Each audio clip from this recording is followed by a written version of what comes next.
Figure skaters make it look so easy, leaping off the ice, rotating through the air, and landing in a graceful arc. But make no mistake about it, figure skating is one of the most demanding of all the events at the Winter Olympics. For 17-year-old Rachel Flatt, the demands of training for the Olympics have to compete with other demands.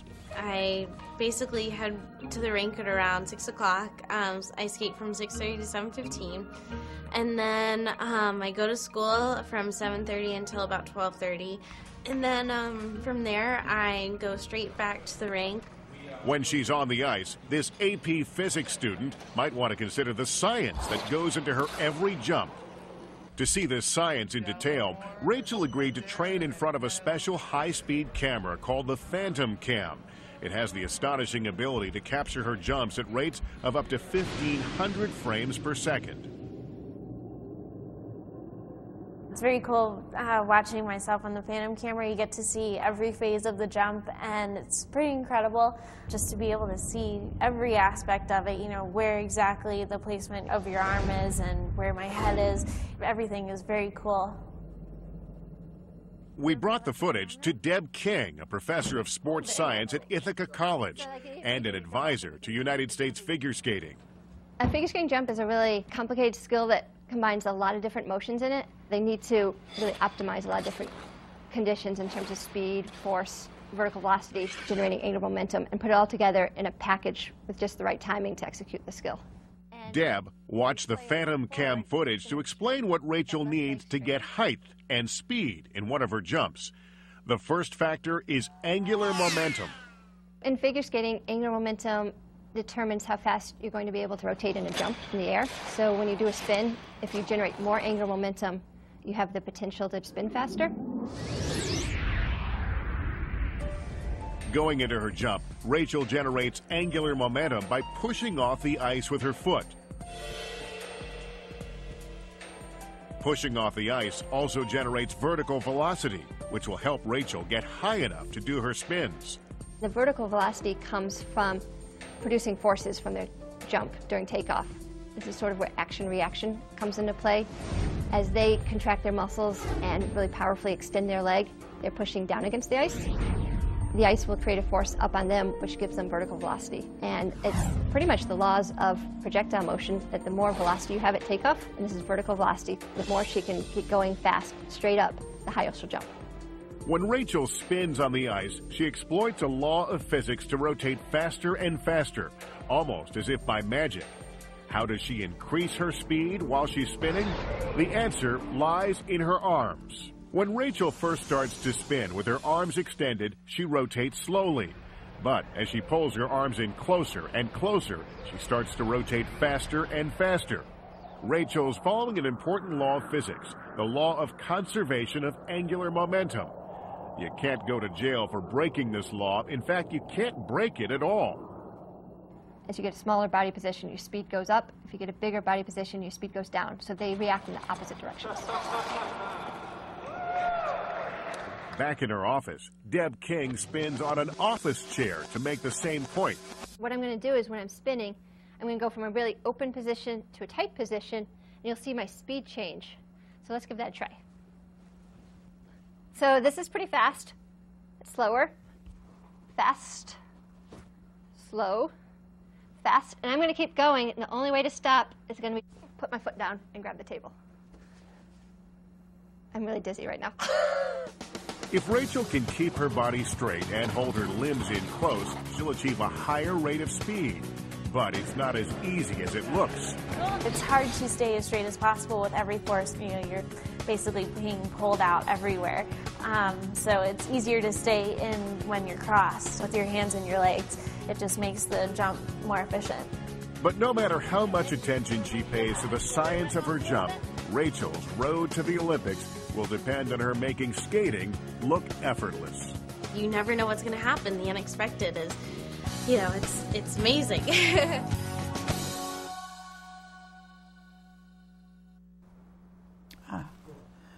Well, that was quite a movie. I love watching figure skaters, you know, and after learning a bit about the physics of this, what I've begun to notice now is when the skater is coming to a stop and she puts her arms out so gracefully, and it's a part of the art, but it's actually a very practical thing, because this is getting her to first to slow down and then stop. And that's something I didn't appreciate until I started watching this. I always appreciated the movement because I've always enjoyed ballet dancing. Yeah. It's the movement of the legs and the arms, and they are functional because I've been to ballet lessons with youngsters, not taken them myself, and I've heard the instructions. And it's a form of movement done in an artistic manner. And it's a few of the things before we start. Can I talk a little bit about the beginning of the Winter Olympics, the opening? Okay. Yeah, I don't know whether anybody, well, I'm sure most of you did, saw the beginning of the Olympics. It was trying to tell the story of Russia. Russia has a great history, a few little bumps on the way up there. But one of the things was the ballroom scene from War and Peace, when there was the hundreds of the ladies dressed in the beautiful, beautiful gowns. And the colors were all pastels. They were all pastels. Yeah. And the males were all dressed up in the regimental uniforms, and in then days, you know, the beards and mustaches and everything trimmed, and the beautiful marble and the beautiful floors.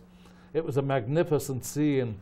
But one of the things that really did capture me, and I thought, how creative, there was about 24 females on the floor, and they were dancing, and they had on their heads like a circular, and they had beads or ropes hanging down all around them, and there was a light shining from it, and as they danced, they moved, and the ropes, you know, like curtain ropes, they came up and they floated up, and they floated up like doves. The dove, yeah. Did you see that? Peace doves, yeah. Peace doves, yeah. And as they turned round, and they swayed like the wings, and it was just absolutely, it was glorious. It was beautiful, It unforgettable. was beautiful. If you didn't see, I know I'm not explaining it too well, but if you didn't see it, I'd try and catch glimpses of it, because I saw the London Olympics, the Canadian Olympics, but this one piece I think has taken the pie for me, and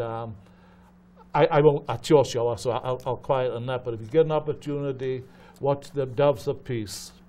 Okay. By the way, you can find a summary of today's program on my blog. When I leave this program, I'm going to go home and write up everything that's happened on this blog, and it should be put on the screen for you. There it is. And before we go on to the next video, there's a few other videos I wanted to mention to you that I really, really liked. And they're written up here behind me, and I'm going to read them off to you with a few comments. The airlift ski jump. If anybody has been watching this in the current Olympics, I think you will agree with me that this is one of the most beautiful events to watch, as the skiers glide through the air on the drafts of air, and it's quite beautiful. The second one is Shaun White, engineering the half pipe. Shaun White is a many-time Olympic winner in the past, although he didn't do, I guess, so great today, this time. But he does engineering the half pipe. And this is of particular interest to skateboarders. This is a very well illustrated video. It also relates design and engineering to the sport and to the science. Great one to take in. The next one is called Blade Runners, Short Track Speed Skating. This video goes into the 3 laws of motion, which is a nice collection of those principles for you. And I also wanted to mention, in the 1994 Olympics, Karen Cashman, who is from Quincy, was a winner in that event.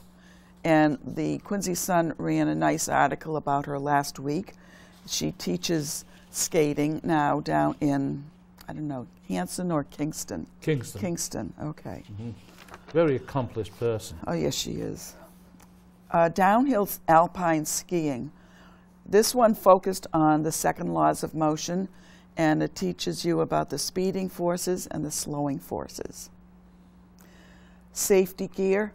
This gave a very good explanation of elastic collision as opposed to inelastic collision, and that is provided by safety helmets for an elastic collision, so that the impact of whatever force hits you is not all concentrated in one place, it spreads it out.